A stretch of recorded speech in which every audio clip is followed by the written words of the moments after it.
예레미야에 가서 저자는 예레미야입니다. 선지자 예레미야인데요. 이 예레미야에 가서를 쓸 때는 예루살렘이 멸망한 이후입니다. 선지자로서는 가장 많은 눈물을 흘리며 그 사역을 감당했기 때문에 예레미야는 눈물의 선지자다, 이렇게 사람들이 부르고 있습니다. 그런 선지자가 있었지만 왜 이스라엘은 힘없이 무너졌을까요? 우리는 그런 많은 얘기를 합니다.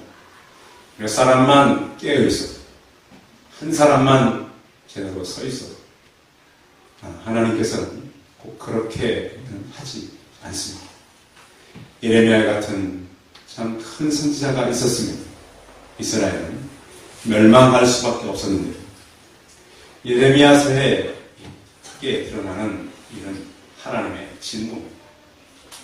왜 하나님은 그 하나님의 백성들에게 진노했을까요? 우리 이방 사람들이 고난받고 이방 사람들이 벌을 받아야 되는데 왜 하나님 믿는 예루살렘이 벌을 받았을까요?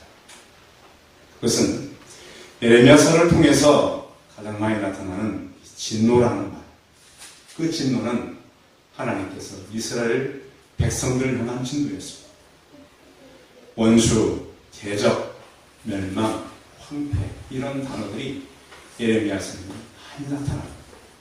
그들이 왜 하나님의 원수가 되고, 왜 그 이스라엘이 황폐해야 되고, 왜 그 이스라엘이 결국 하나님의 진노하심의 대상이 되었는가?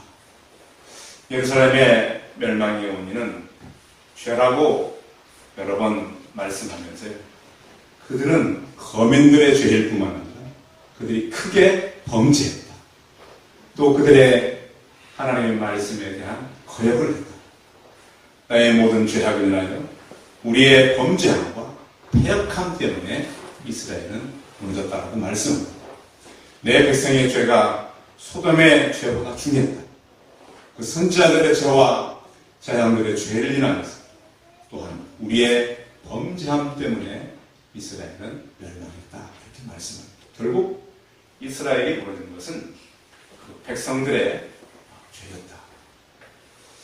오늘을 살아가는 우리는 그럼 과연 잘 살고 있을까요? 우리는 다른 사람에 대해서는 굉장히 쉽게 판단하지만 우리 자신에 대해서는 굉장히 허용적이고, 한없이 나는 죄에 타협하고 한없이 나는 내 마음대로 살아가면서 다른 사람들에 대해서는 우리가 굉장히 쉽게 정죄할 때가 많이 있습니다. 그런데 하나님께서는 자기 백성 이스라엘이 이 범죄에 탈지라도 끝까지 심판만은 하지 않으셨습니다. 여호와여, 우리를 주께로 돌이키소서. 그리하시면 우리가 주께로 돌아가겠나이다.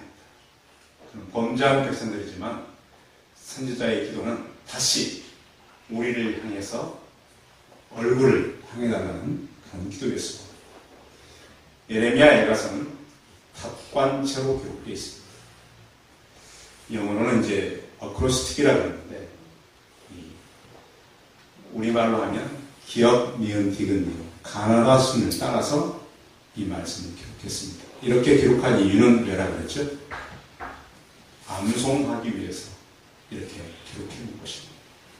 예레미야에 가서는 이스라엘 백성들이 이것을 다 암송하고 쉽게 이 노래로 만들어서 부르게 한 것입니다.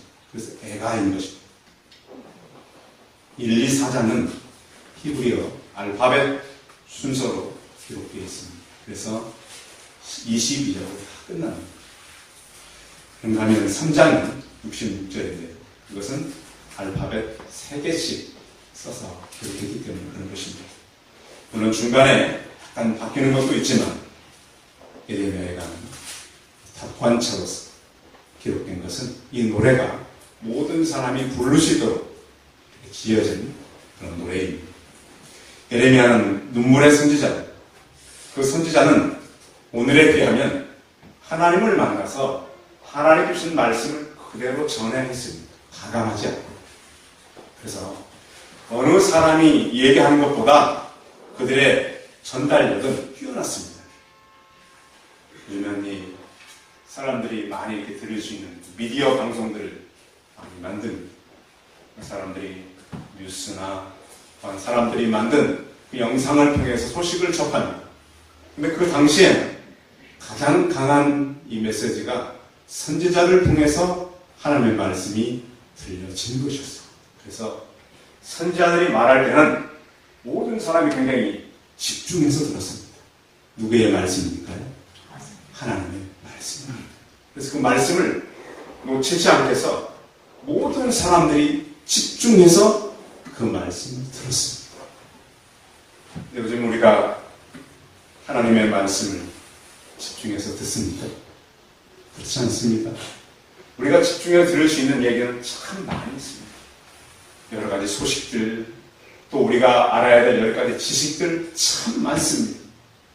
이 많은 소리와 이 많은 우리가 들어야 될 많은 이야기 가운데 오늘도 살아계시는 하나님의 말씀을 듣는데 우리 몸과 마음이 집중되기를 바랍니다.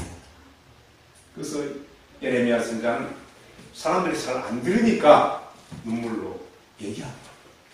왜냐하면 그렇게 얘기해도 듣지 않아서 그 땅이 망하고 그 나라가 무너졌거든요. 그래서 예레미야에 가서 이 서론을 보면 이렇게 시작합니다. 슬프다 이 성이요. 예루살렘 성이 완전 무너져 버렸거든요. 전에는 사람들이 많더니 이제는 어찌 그리 적막하게 앉았는가. 성을 앉아있다고 표현했습니다. 왜 앉아있다고 표현했을까요? 다 무너져 내렸기 때문에. 그런다면 열국 중에 크던 자가 이제는 과부같이 되었고, 전에는 열국 중에 공주했던 자가 이제는 강제 노동을 하는 자가 되었도다. 그럼 생각해 보세요. 공주처럼 길러진 이 소녀가 붙잡혀 가서 강제 노동을 하게 됐어요. 얼마나 비참한 일이에요. 얼마나 끔찍한 일이에요. 밤에는 슬피 우니 눈물이 땀에 흐르니 사랑하는 자들 중에 그에게 위로자가 없고 친구들도 다 배반하여 원수들이 되었도다. 그랬습니다. 하나님의 영광이 떠난 자리에는 고통과 슬픔이 같습니다. 성도 여러분, 하나님의 영광이 여러분의 가정에 충만하게 임하시기 바랍니다. 이제는 가정들이 참 힘든 시대에 여러분들이 기도할 때마다 그 하나님의 영광이 여러분의 가정을 떠나지 않도록 정말 굳은 마음을 가지고 기도하시기 바랍니다. 그런데 하나님은 예레미야를 통하여 그분의 성실하심을 그 백성들에게 보여주셨는데, 하나님은 치셨을지라도 싸맬 수 있는 능력이 하나님입니다. 그 하나님은 백성들이 우상을 택했고 이방을 택했고 물질을 택해도 호루터기를 남겨두셨습니다. 그분이 성실하시기 때문에 그들이 이 땅에서 영원히 사라지지는 않을 것입니다. 왜곡된 신앙을 그들이 가졌다 할지라도 이스라엘을 향한 하나님의 표대는 흔들리지 않았습니다. 이스라엘 백성들은 실패한 모델을 붙잡았습니다. 하나님께서 우리 주시는 이 생명의 말씀이 여러분들이 붙잡을 모델이 되시길 바랍니다. 제가 사람들을 만나보면 얘기를 주로 많이 듣습니다. 저는 많이 하는 것보다는 제가 말하는 재주가 많이 없기 때문에 많이 들으려고 합니다. 근데 얘기를 들어보면 이미 그 얘기 가운데 실패한 계획을 갖고 있어요. 성도 여러분들의 계획이 저는 실패하는 계획이 되지 않기를 바랍니다. 이미 제가 들어보면 그 계획은 될 수도 없어요. 근데 자기는 화려한 생각을 갖고 있어요. 이스라엘이 그랬어요. 하나님이 볼 때 그들은 이미 실패한 계획, 실패한 생각들을 가지고 있었어요. 그걸 끝까지 붙들고 있는 거예요. 그런데 오늘 하나님은 예레미야를 통해서 그들이 무너져 버린 낙심 속에서 소망을 바꾸어 주고 있습니다. 자, 오늘 19절부터 21절까지 같이 읽어야 합니다. 첫 번째 주제로 이어져 있기 때문에 19절부터 21절까지 같이 읽습니다. 시작. 내 고초와 내 숫과 담주를 기억하소서. 내 마음이 그것을 기억하고 내가 낙심이 되었다. 이것을 내가 내 마음에 가만히 두니 그것이 오히려 나의 소망이 되었사오니. 예레미야가 너무 낙심이 됐어요. 그것을 표현하기를 나의 고초와 재난 곧 쑥과 담즙을 기억하옵소서. 이 재난과 이 쑥은 대충 알겠지만 이 쑥과 담즙이라고 하는 표현은 이런 겁니다. 아주 쓴맛을 내는 이스라엘이 당한 처절한 고통을 의미합니다. 전에는 그 쓴 게 약이다 그래가지고 쓴 이 풀 같은 걸 이렇게 즙을 내서 먹었던 때가 있었습니다. 혹시 임모초 여러분 드셔보면 되겠어요? 네, 임모초라고 있습니다. 이 풀은 1m 이상을 자랍니다. 그 줄기는 좀 강한 줄기는요, 그 워낙 이 뿌리를 깊게 내리기 때문에 그 염소나 몇 개를 같이 해서 소를 묶어놔도 뿌리가 잘 안 뽑힙니다. 그걸 이렇게 잘라서 즙을 옛날에는 이렇게 전에는 이렇게 방아로 쪄서 그 즙을 냈습니다. 그게 쓰기가 잘 못 마십니다. 그래서 다른 거랑 같이 이렇게 타서 마시기도 했는데 이게 쓰기 쓴 그 입맛을 기억하는 사람들은 이 고통이 얼마나 힘든가를 아는 것입니다. 사람들이 예루살렘을 다 그냥 떠난 것이 아니죠. 비참하게 떠났습니다. 열방 중에 그러니까 많은 사람들이 바라보는 중에 공주였던 자가 강제 노동을 하는 그런 이스라엘이 된 것입니다. 그런데 문제는 그들의 눈물을 닦아줄 사람이 없어요. 그들을 수고한다고 위로해 줄 사람이 없어요. 예레미야가 바라보는 이스라엘의 상황은 너무 처참합니다. 그래서 시편 102편에도 보면 이런 기도를 이 시편 기자가 합니다. 여호와여 내 기도를 들으시고 나의 부르짖음을 주께 상달하게 하소서. 나의 괴로운 날에 주의 얼굴을 내게 숨기지 마소서. 주의 귀에 내게 기울이사 내게 부르짖는 날에 속히 내게 응답하소서. 내 날이 연기같이 소멸하며 내 뼈가 숯같이 탔음이니이다. 이 삶이 막 이 어떤 회복과 좋은 일이 있는 것이 하나 다 불에 탔다는 거예요. 불에 타니까 나는 것은 내 뼈가 숯같이 탔습니다.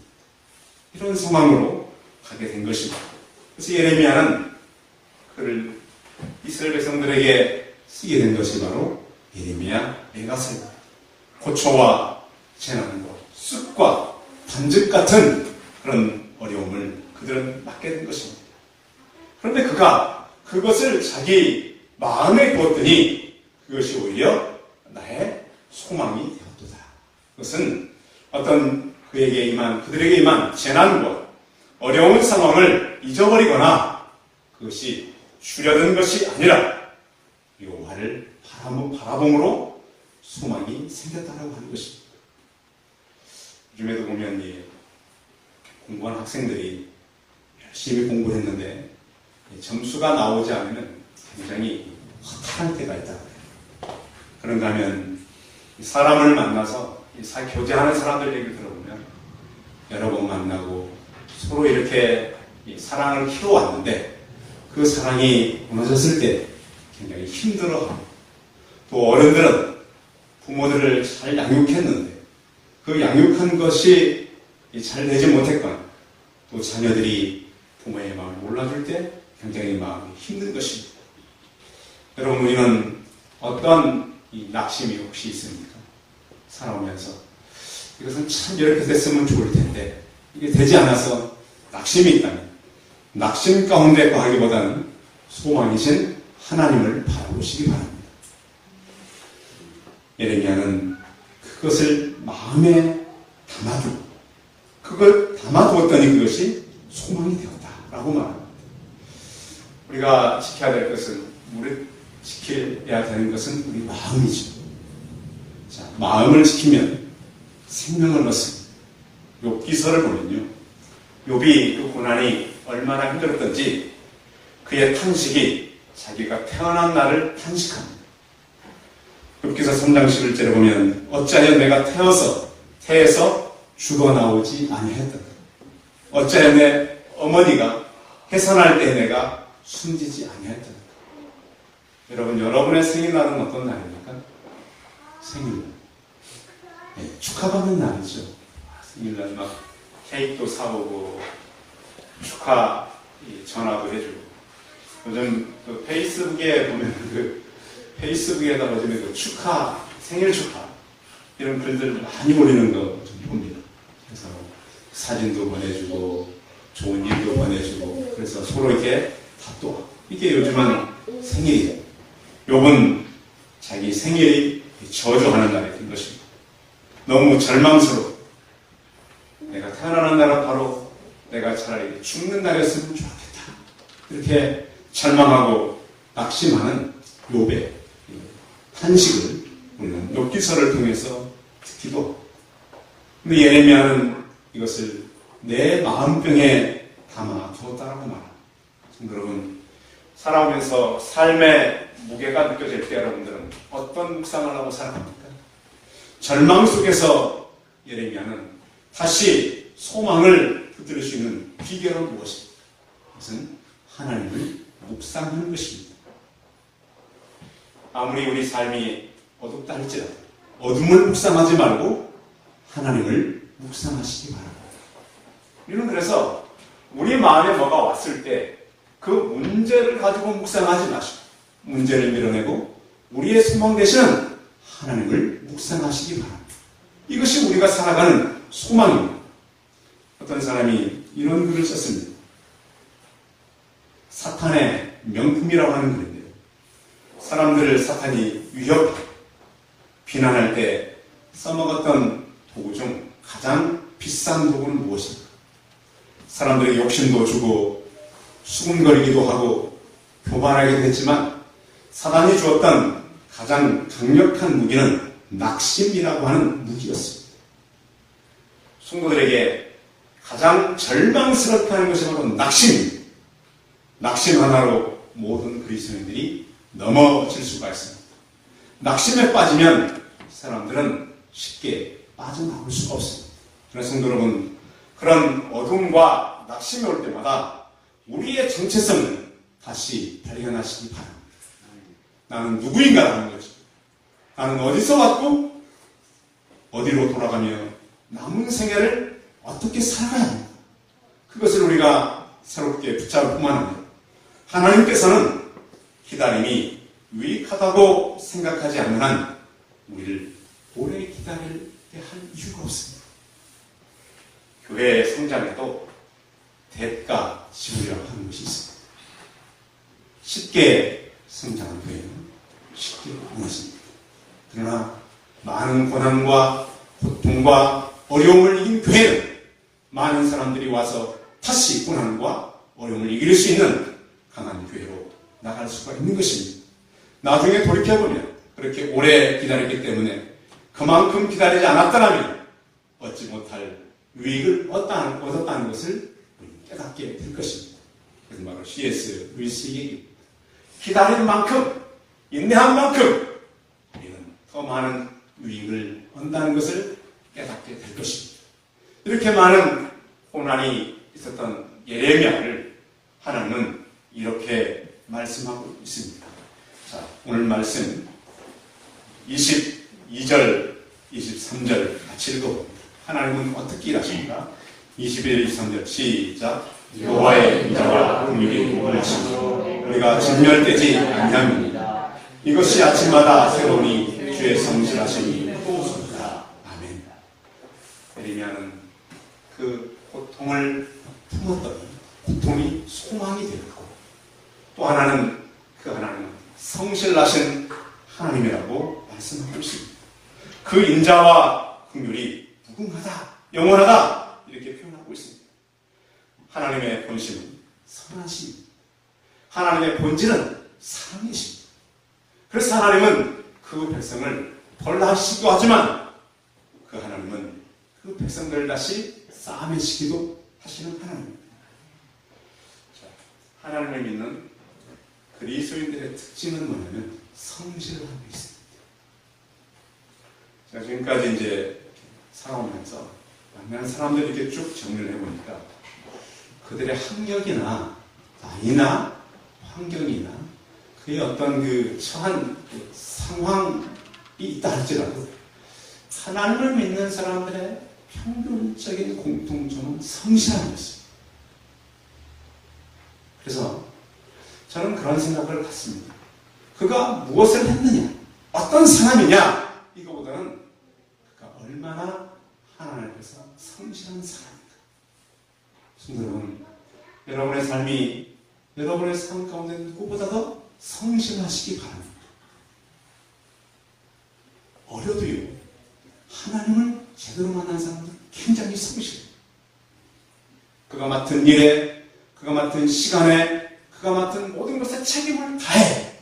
그런데 하나님을 깊이 만나지 못하면 일단 성실함에서 모든 것이 무너지더라고 하는 것입니다.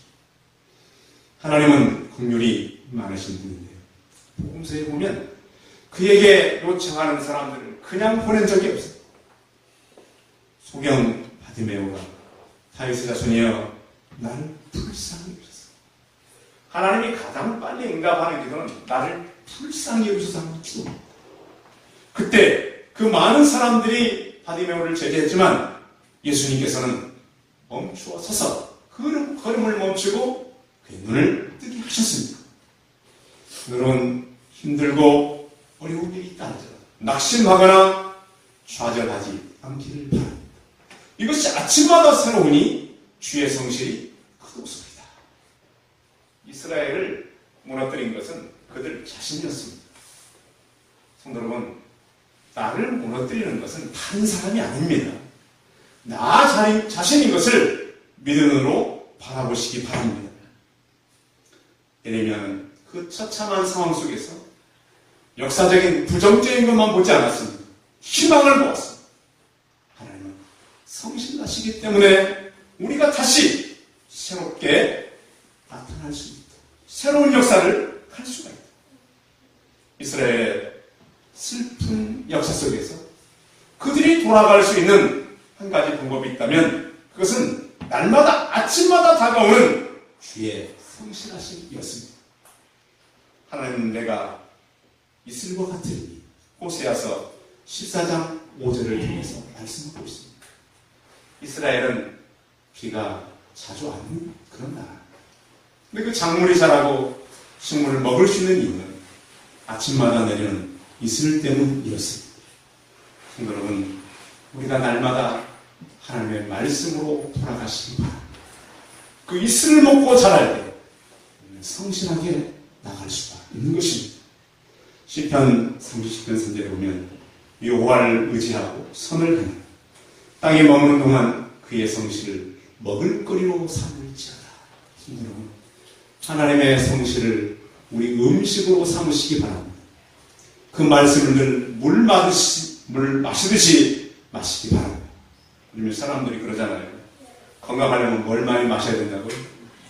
물을 많이 마셔야 돼요. 물론 육신의 건강을 위해서. 그러나 영혼의 건강을 위해서 뭘 마셔야 돼요? 말씀을 마셔야 돼요. 말씀 먹을 게 많으니까 건강할 수 있어요. 최근에 이제 나라의 공직자들을 세우기 위해서 청문회를 하다 보면 뭐가 걸려요? 그 도덕성과 정직성이 걸리는 거예요. 그 사람이 바로 사람이에요. 시편 89편 8절에 보면 여호와 만군의 하나님이여 주와 같이 능력 있는 이가 누구리까? 여호와 주여 성실하심이 주를 불렀나이다. 이렇게 말씀합니다. 이 성실하단 말을 영어로는 sincere라고 합니다. 들어보셨죠? 우리 변사님 맞나요? sincere라는 말이 성실한 사람. 예. 그 말은 라틴어의 두 가지 합성으로 되어 있습니다.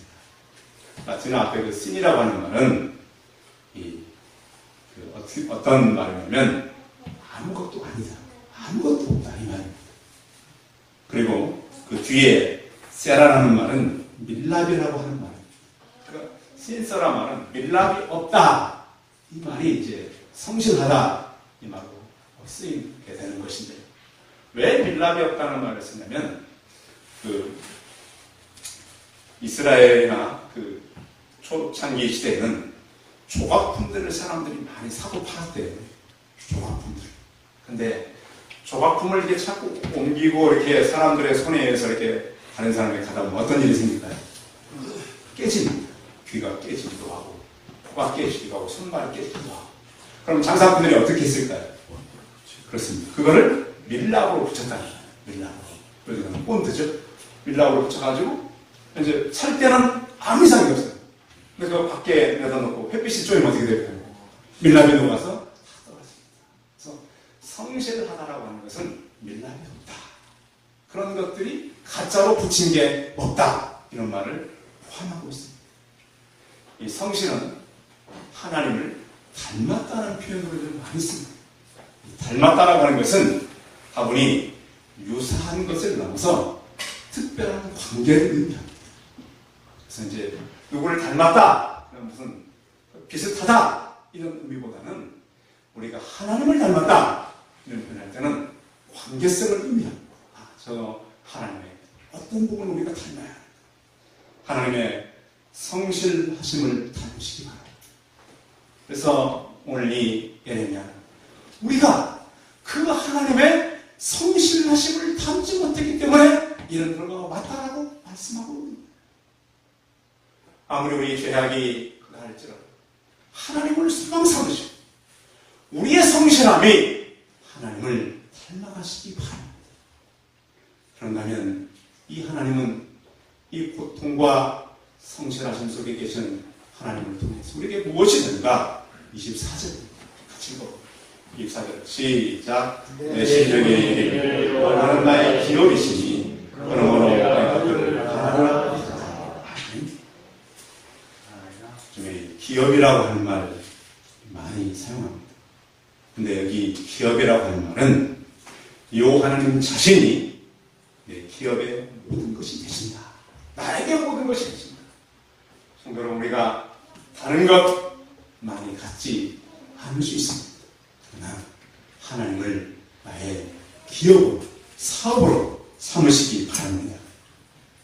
요한은 우리 모든 것을 채울 수 있고 우리의 부족한 모든 것을 충족할 수가 있고 아무리 부족한 것이라도 우리에게 다 채울 수 있는 겁니다.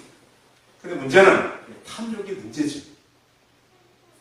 우리의 탐욕 때문에 우리는 너무 많은 것을 구할 때가 있습니다. 하나님이 이거 주세요 주면은 그래서 만족하나요? 또 다른 것들 끝없이 다. 시편 73편 25절에 보면 이렇게 말씀합니다. 하늘에서는 주의 누가 내게 있으리고 땅에서는 주밖에 나의 사모할 자 없는.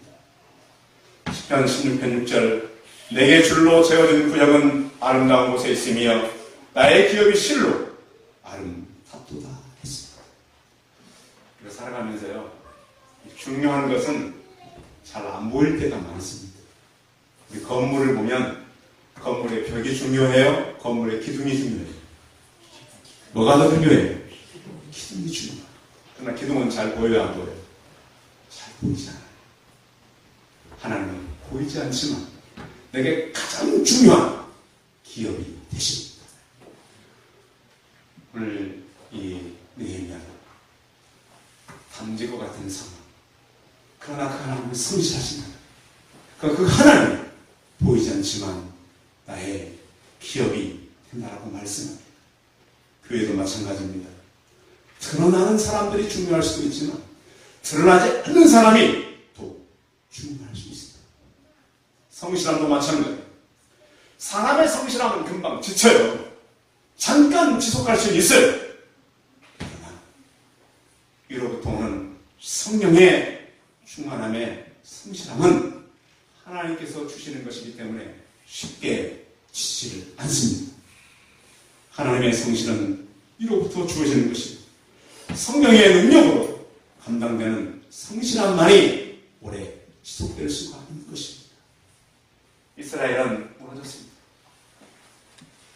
그런데 느헤미야는 하나님의 성실함 때문에 그에게 소망이 있고 지금은 다 무너졌지만 하나님만이 그의 기업이 되신다고 말씀하고 있습니다.